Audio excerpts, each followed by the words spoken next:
Hi guys, and welcome back to another video game with powers. I'm Jake, and in today's video I'll be giving you an overview and my first impressions of the board game Cryptic Nature, coming to you from iDventure games. Now, Cryptic Nature is a board game for 1 to 4 players. It can be played up to 5 with the expansion or the add-on here that they had in the Kickstarter campaign. It's around 90 to 120 minutes per playthrough, ages 14 plus. And if you guys happen to watch our top 10 games of 2024, this game was on Sierra's list. This was her 10th favorite game that we played in 2024. So what is Cryptic Nature? Cryptic Nature is a game where you are taking on the role of a cryptozoologist, and you are going around this board collecting evidence to try and capture these cryptids, and then you are going to try to relocate these cryptids into a sanctuary so they kind of have a home where they are not bothering people. And doing all these different things are going to give you reputation points, and the winner at the end of the game is the person that has the most reputation points overall from captured cryptids and cryptids that they've managed to relocate. All right, guys, let's go ahead and jump down to the table where I will give a brief overview of the game, and then we'll be back up top here to talk about my first impressions. All right, guys, so we are down here at the table where we would have everything set up for what would be a 2-player game of Cryptic Nature. Like I said, guys, the overall premise of the game is you are going to be taking on the role of a cryptozoologist here, and you are going to be traveling all over the board in the land here, collecting these different evidence pieces, using these different pieces of evidence to go ahead and capture these cryptids over here, and then take these cryptids and relocate them in the sanctuary that's going to be on this specific sanctuary board. Now, before I dive into this overview, guys, I do want to note that this is the Kickstarter edition of the game with the deluxe, with the component upgrade. So your evidence tokens, these bonus rumor tokens, the experience tokens, and maybe some of the cryptids that you see here today are part of that deluxe upgrade pack, and as well the maybe stretch goals for the Kickstarter edition of the game. Also, I do want to note that there are some things that are off the board or off camera screen, such as the player boards themselves, and then the rest of the cryptids. There's 3 levels of cryptids. You have level 1 cryptids, you have level 2 cryptids, and then you also have level 3 cryptids as well. Those components are off the board, as well as all the different cryptid tiles, which I'll talk about all this stuff here in just a second. Do also want to note that this is not, in terms of the sanctuary board right here, these are not all of the tiles that go in the sanctuary board. There is a whole nother bag of tiles. There are more magnetic tiles to place out, but I just put a few out there. Same thing goes for these rumors, these experience points and coins down here. There's way more of those, but I just put a small sample size out for all of you guys. Okay, so let's dive in and kind of talk about how you are going to play Cryptic Nature. So your overall goal is to capture cryptids. So down here in the right hand corner, there's going to be 6 starting cryptids that are coming out. Each player is going to have a bid marker. All right, you guys might be able to see that. You might see some bid markers out on the board. So during the setup, you're going to place these bid markers out on cryptids that you want to capture. So let's take a look at these particular cryptid. Each cryptid is going to come with its own tile that you'll be able to place in the sanctuary when you relocate this cryptid. But looking in the bottom right, bottom left hand corner, excuse me, of the cryptid card, there's going to be coordinate points, and these are going to match up with a point on the board. That is the spot your cryptozoologist has to be in, right, in order to try and capture this cryptid.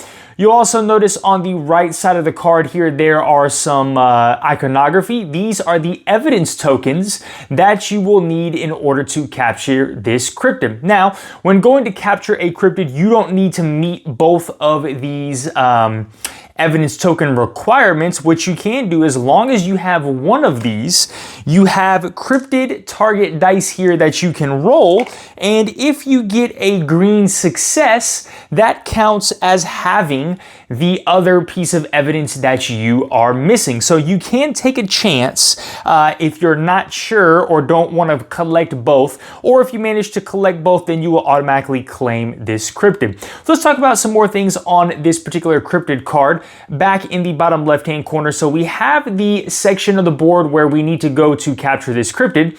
This is going to be what type of cryptid this is. Again, this is going to show you the spatial grid or the spatial hexes of the particular token that the individual cryptid is going to have, so you can kind of put a mental image on the sanctuary board. Each cryptid, some cryptids actually might have powers, so it depends on when you capture the cryptid or relocate the cryptid or at the game of the end, you will have that ability for you. And then back over here on the right hand side, once you capture this cryptid, you'll gain some reputation points, and then if you manage to relocate this cryptid, you will gain some reputation points as well. So that's kind of all the information you will see here on these particular cryptid cards. You might see down here below, guys, and actually let me zoom my camera in just a smidget. You might see an example right here of this Tsuchigumo. You'll see that there is an E2 evidence token in this slot. Some cryptids will have a question mark, and you will put a piece of evidence down denoting that I need to be in section E2 to capture this cryptid, and then when I do, I also collect that piece of evidence. But for the core standard game, guys, you can only capture cryptids that have your personal bid marker on them. Okay, so that is cryptids in general. Like I said, we have the main board here. We're going to be going around to different locations or cities in order to collect evidence. I will talk about this track over here in just a minute. We have our resources down here, these dice I'll talk about in just a second.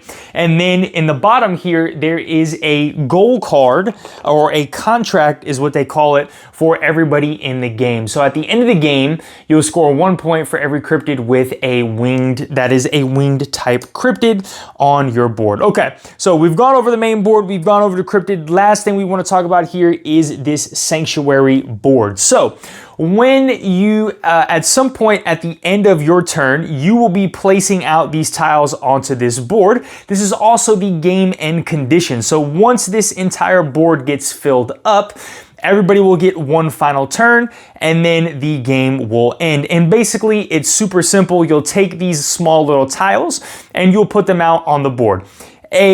Any tile can be put on a starting spot, which are these 3 locations here, and then every subsequent tile of that same color needs to be adjacent to that one. So you'll eventually start building out. Whenever you start a new color, it has to go in one of the new starting spots.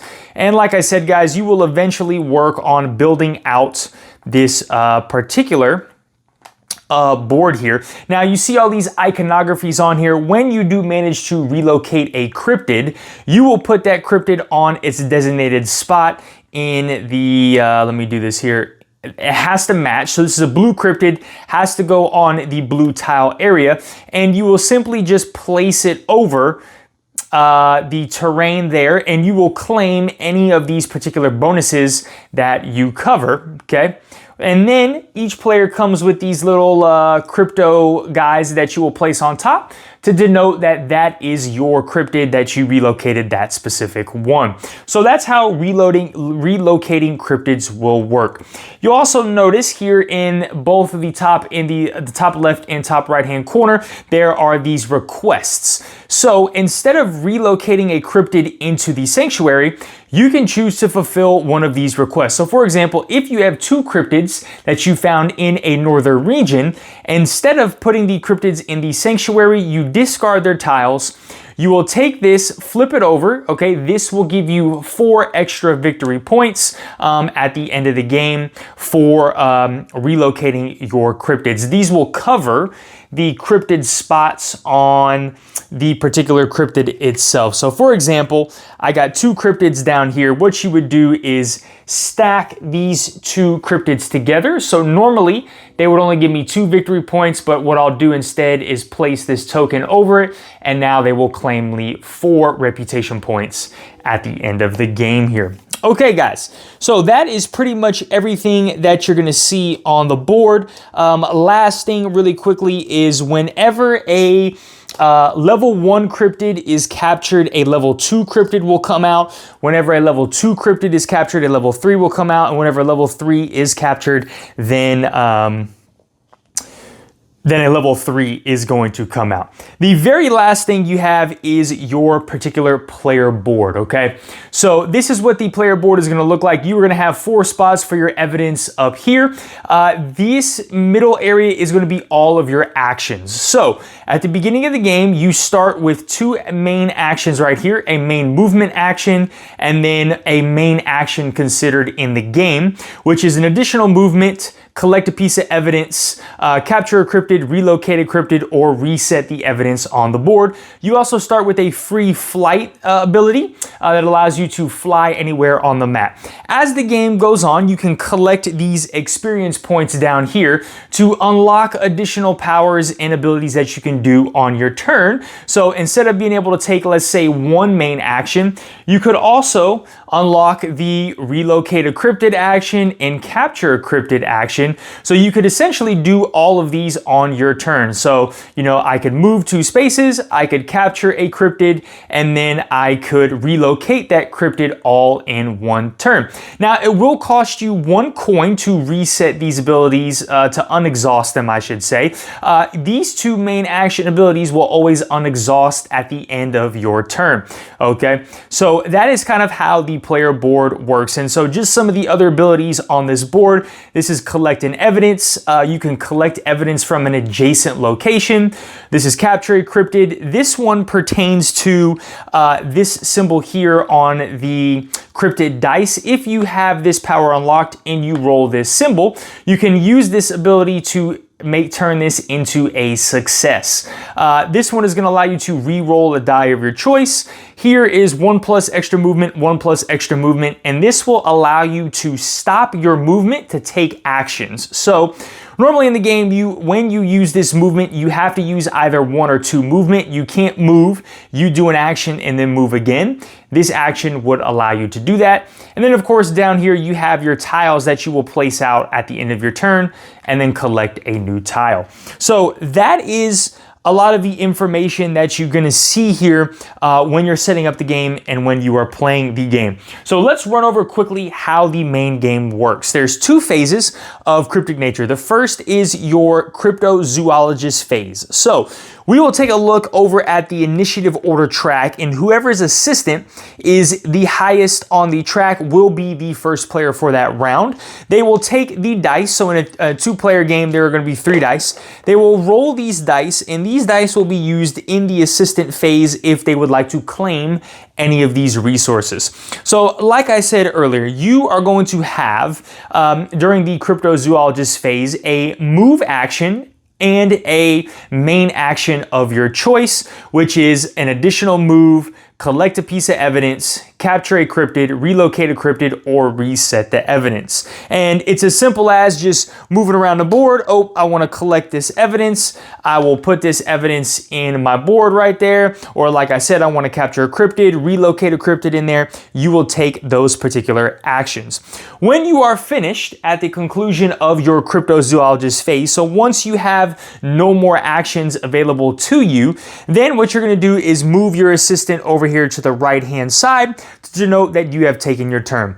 Once everybody's taken their turn, all the assistants now should be on the right-hand side, and we will then move into the assistant phase. So in the assistant phase, you are going to take a mandatory action. So what you can either do is move down on the initiative track, and if there is somebody in your way, you must skip that person and go to the next available spot. So you will move down to claim one of these dice here, these resource dice, to get that benefit. So let's say this player wanted to move down to collect 3 coins. He would take this dice, collect 3 coins, and now there are 2 extra dice left over. Okay. The other option you have available to you is to move up on the track. And if you move up on the track, you can spend your experience points to unlock new abilities. And you can also spend your gold to refresh your abilities that are exhausted. Again, your two main actions will always refresh at the end of this assistant phase right here. So that is your mandatory action that you're going to be able to take. And I probably should show you guys the player aid card here. The cryptozoologist phase is as outlined right here. You can see that. And then on the back, we have this assistant action phase. So I have taken my mandatory action.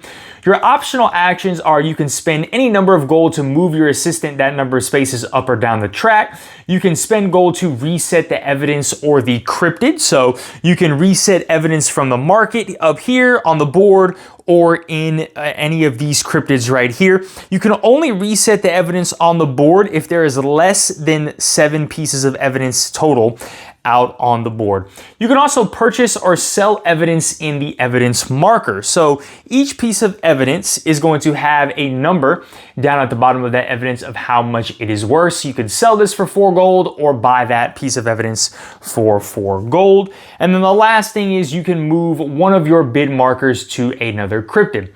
Once you finish with this phase, you're going to replenish the market if you haven't already. You'll place one of your terrain tiles in the sanctuary, then gain a new tile, refresh your main action and main movement, and then move your assistant to the left side of the initiative track. So everybody's at the end of the assistant phase. Their assistants should be on the left side. And then you would basically restart back in the cryptozoologist phase with the first player up on the initiative track.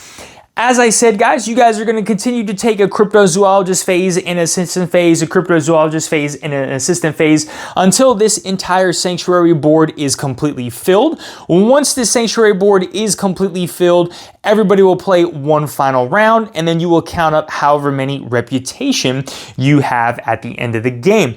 Then you will also calculate this contract card, and then each player is going to get 2 contract cards as well that they will be able to score points for based on the cryptids that they have. And that, guys, is hopefully a very brief overview of how Cryptic Nature is going to play. All right, guys, let's go ahead and talk about my experience getting Cryptic Nature to the table for the very first time. And I had a really good experience playing this one. I think what Cryptic Nature does really well is take a game that has a lot of different actions, a lot of different steps and processes, and makes it really simple for you. What I mean by that is in the cryptozoologist phase, right, you have a main movement action and then a main action. And each of those main actions, yes, there's 1, 2, 3, 4, 5. There's 5 different main actions you can take. Each of those actions are very clear and concise. Do you meet the objective to be able to take that action? If you do not, then you can't take that action. And I think the game does a really great job of kind of guiding you to different actions so you're not stuck in analysis paralysis. You're trying to capture a cryptid, right? Do you have any evidence? You have no evidence, so maybe you need to go and collect evidence first. Or you have one piece of evidence. Do you want to try and roll the dice to capture the cryptid? Oh, you have a cryptid. Are you in range of a city to relocate the cryptid? So I think the game does a really good job of kind of guiding you with what specific actions to take. Now, as the game progresses and you get experience and you unlock more of these different actions, yes, the game does get a kind of a little bit more complex and it kind of locks you down a little bit. But I think the first couple turns and rounds of the game just being very simplified is a great teach. It is a great moment to teach the game because it's almost like a pre-trial run of you're getting the hang of it, and then once you finally understand the game and opening up more options to you, then it's a lot easier than just having all of this stuff available to you from the start. I like the 2 phases here. I like the cryptozoologist phase and that assistant phase of it's very thematic in you are the cryptozoologist, you are actually going around to try and capture these cryptids and relocate them. And then you have an assistant assistant that is helping you by collecting resources or experience, or maybe he heard bonus rumors that can help you out. And so then your assistant can help upgrade your team and help things for you. So I think that's really cool, a cool way thematically to be able to do this. The one kind of disappointment for me with this game is that magnetic sanctuary board. That was kind of the shtick, right, of Cryptic Nature. They had this magnetic sanctuary board, and in my mind, my hope was that this would be a very magnetized board. Like, you got the board and it'd be like, zzz, you know, and it lays flat on there. The magnets are a little flimsy. They're super easy to get on and off, but sometimes if you flip that board over, they will fall off as well. And I think the biggest issue for me is the cryptid tiles themselves. They are just cardboard punch out, and you are placing them on top of the magnetic terrain tiles. I wish they were magnetic as well, because once that board starts kind of filling up and gets crowded, sometimes, you know, with any hexagonal game or a tile laying game, things are going to shift and move, and it just becomes very cumbersome. I truly do wish that there was a way to have those cryptid tiles stick on top of the terrain tiles. Like I said, I wish they were magnetic as well, if that was all possible. But that's really my only shtick with the whole game. I love the mechanics. I love how the game flows. Now, the game is kind of long. It can drag on because basically, like I said, that condition is that sanctuary board filling up. So if I'm not mistaken correctly, you're going 1, 2, 3, 4, 5. So it's a 5 by 1, 2, 3, 4, 5, 6, 7, 8. In a 2-player game, it's a 5 by 8. No, it's not 5 by 8. 1, 2, 3, 4, 5, 6. It's a 6 by 8 grid. So I think everybody's getting like 13 to 15 turns or something like that. It can drag on a little bit, but I love the feel of kind of getting stronger as the game goes on. I love all the different cryptids and collecting evidence for them. Just a really very enjoyable experience for me. But all right, guys, look, well, those are my first impressions and kind of the things that are coming off the top of my head here when we got this to the table for the very first time. If you guys enjoyed this content, smash that like button, hit that notification bell, drop down in the comments below, have you guys played Cryptic Nature yet, and what are your thoughts and opinions on it? And as always, guys, if you are not subscribed to our channel, please go ahead and subscribe so we can keep bringing you more awesome content. All right, guys, y'all have a great one. Bye.